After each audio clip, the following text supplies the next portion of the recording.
Protect your sparkle. Because once it's gone, once you've given all your light away, it's a long, painful road to get it back. You weren't made to dim. You need to choose environments that nourish you. You need to surround yourself with people who pour into you the same way you pour into them. Stop making excuses for people who are stealing your sparkle. You weren't created to live a life constantly drained, doubting yourself, or second-guessing your worth. Your light is sacred. Your peace is sacred. And no one, no matter how close, how long you've known them, or what role they play in your life, should have the power to take that away from you. We give people too much power. We let their moods become our atmosphere. We let their dysfunction become our burden. And we make excuses for them. But here's the truth. You can have empathy without sacrificing yourself.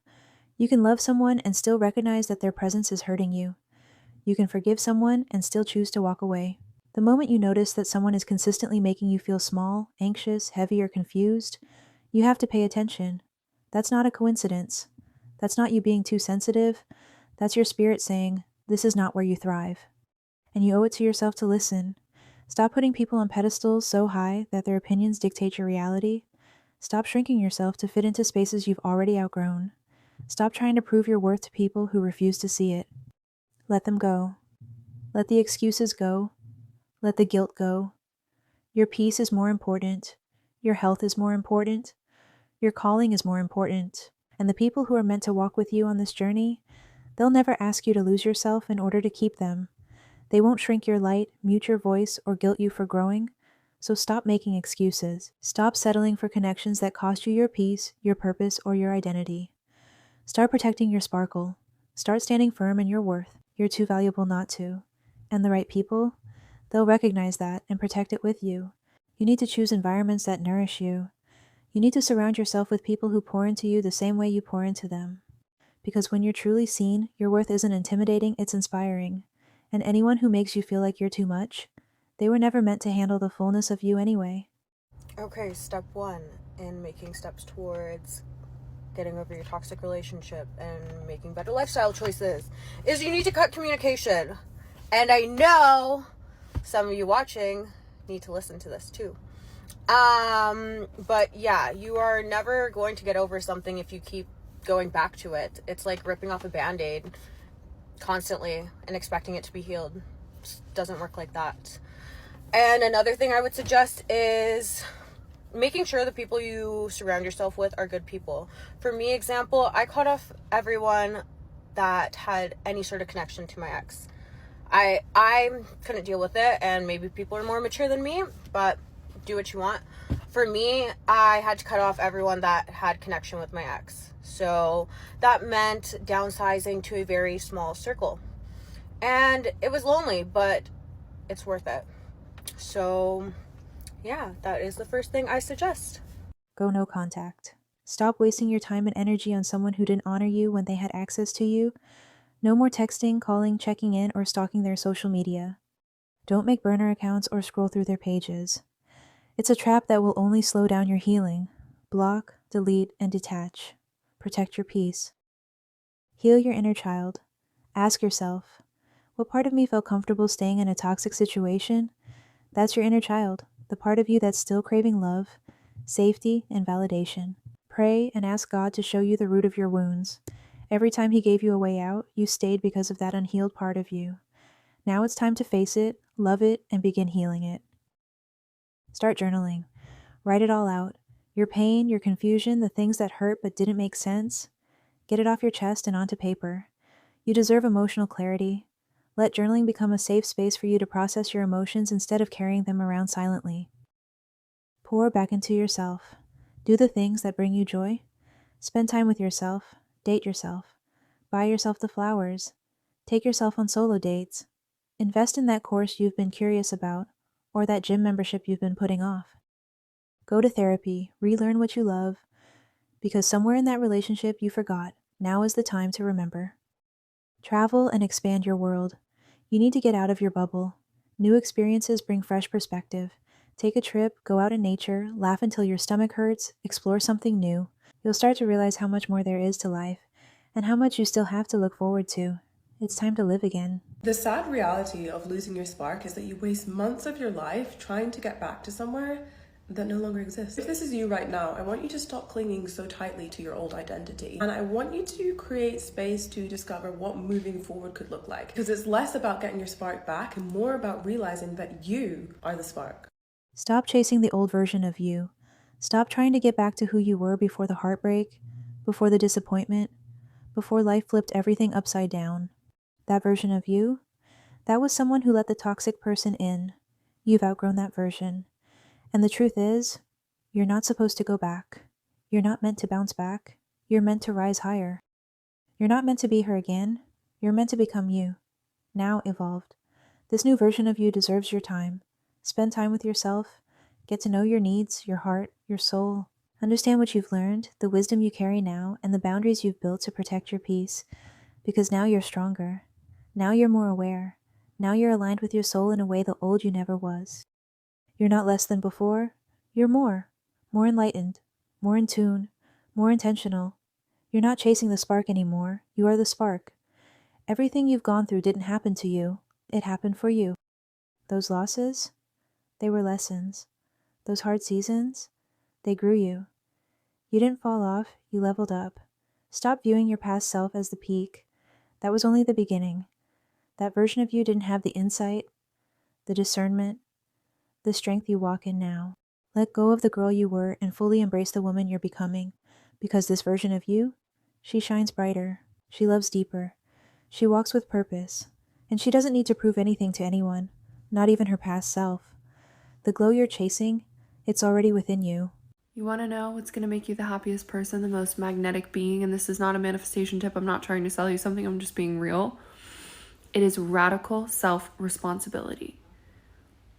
On the other hand, when you blame the outside world and other people for all of your suffering and all of your problems and all the things that are not going right in your life, or the reasons that you feel X, Y, and Z are outside of yourself, you are consistently and will always put your joy and your well-being in the hands of something outside of yourself.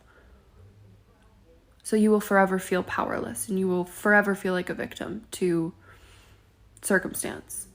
When you take radical self-responsibility and use everything around you as a reflection to show you, what is the lesson here? What is this teaching me? What am I here to gain? Where is this leading me? What is this showing me? What medicine is in this reflection right now?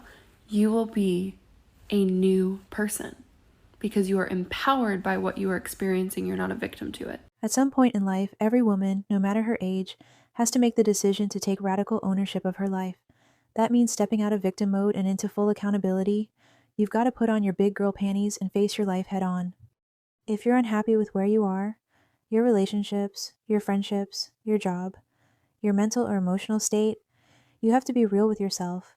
You are the common denominator. That's not said to blame you, it's to empower you. Because once you realize you had a hand in creating this reality, you also realize you have the power to change it. This isn't a fairy tale. There's no magical rescue coming. No one is going to show up with a perfect plan, hand you the blueprint, or fix your life for you. Waiting around for someone to save you is only going to leave you stuck and disappointed. The truth is, nobody owes you clarity, direction, or healing. You have to be willing to do the uncomfortable work of figuring it out, even when you don't feel ready, even when it's scary. Growth doesn't come from comfort, it comes from ownership. You are the captain of your ship. You set the course. And guess what? If you don't like the direction you're heading in, you can change it.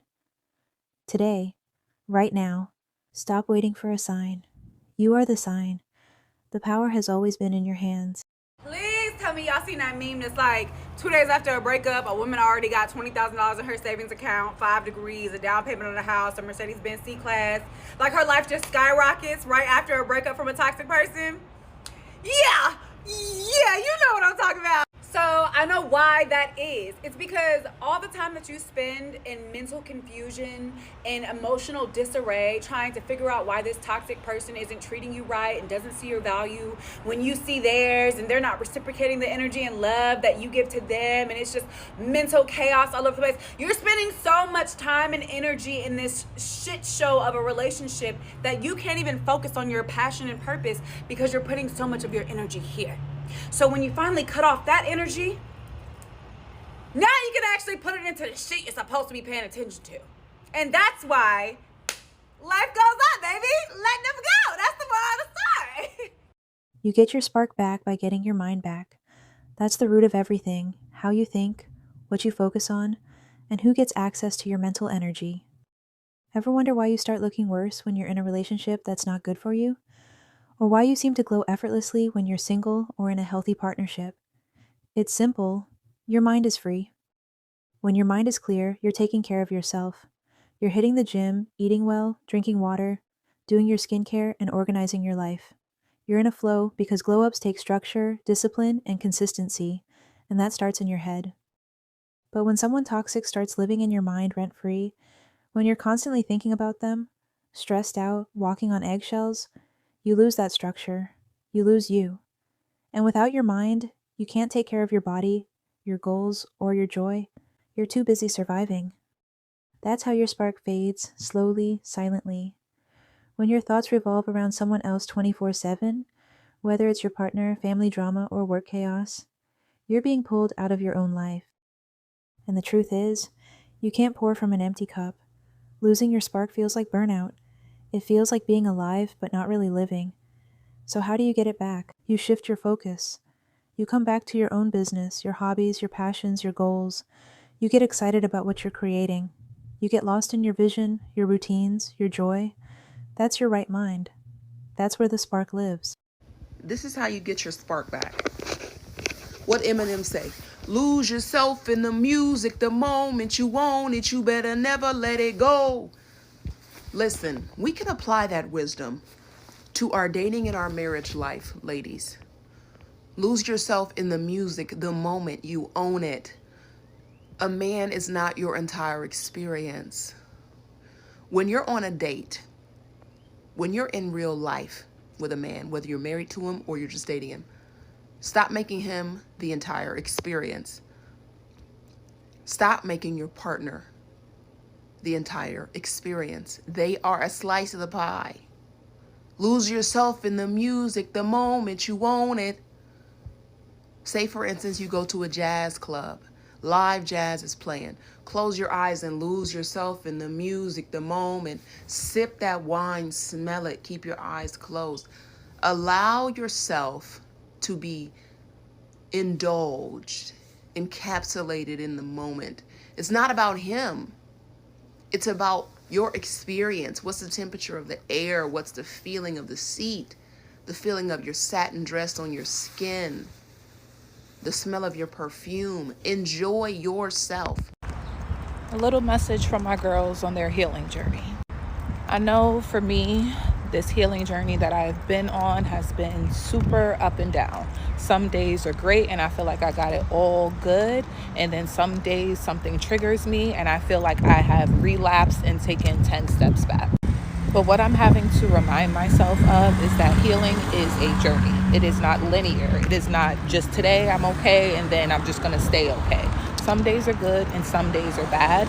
And you have to allow yourself the grace to go through the emotion. We cannot heal what we keep concealing. We cannot heal what we keep avoiding. We cannot heal what we keep trying to push away. You have to feel the feelings to get through it. So on the days where it's feeling rough and you're feeling like you've taken 10 steps back and you're right back where you started, just remember you've come so far from where you used to be. You just have to keep going. You got this. It's hard to feel sparkly again after someone takes it away, whether someone is them or someone is you. It's not easy to get it back, but you can, and you will. Even if it feels like looking for house keys you can't remember putting down, or defogging the windows of a car that's out of gas, or a sporadic haircut taking forever to grow back. A hopeless feeling with no immediate fix. But when it happens, you will know. Like when you wake up and know your lingering sickness has fully disappeared. Or when you take a long shower after a day in the hot sun. Like getting a ring polished. All of it is brighter than you ever remember it being, and you will be just that. And only you will know it happened at first, but everyone else will know soon too, because you will sparkle like you again. Inward, outward, and onward. You will get it back because it's yours, and it was never gone, just misplaced. It was hiding with your house keys. It was waiting for you at the gas station. It took a while to grow back, but it's back. It always comes back. It's wild how breakups work, how you're expected to just move on, as if that person wasn't intertwined with your everyday life, your routines, your thoughts, One day they're everything, and the next they're a memory you're supposed to learn to live without. You used to think about them constantly. Every decision you made, you factored them in. You cared about their feelings, their needs, their moods. You imagined a future together, made memories that felt like they would last forever. You used to think about them constantly. Every decision you made, you factored them in. You cared about their feelings, their needs, their moods. You imagined a future together, made memories that felt like they would last forever. But here you are. You've kept going. You've healed more than you expected. That aching, empty feeling is gone. You can look back on the relationship without breaking down. And you've let go of that lingering hope of getting back together, because now you see it clearly. You weren't meant to last forever. And that's okay.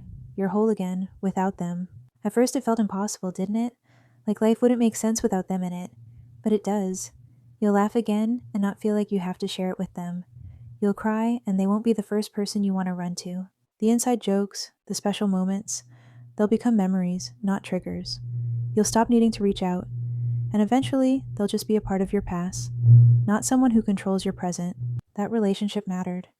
It shaped you, but it doesn't define you. You have so much more life to live. That light is still in you.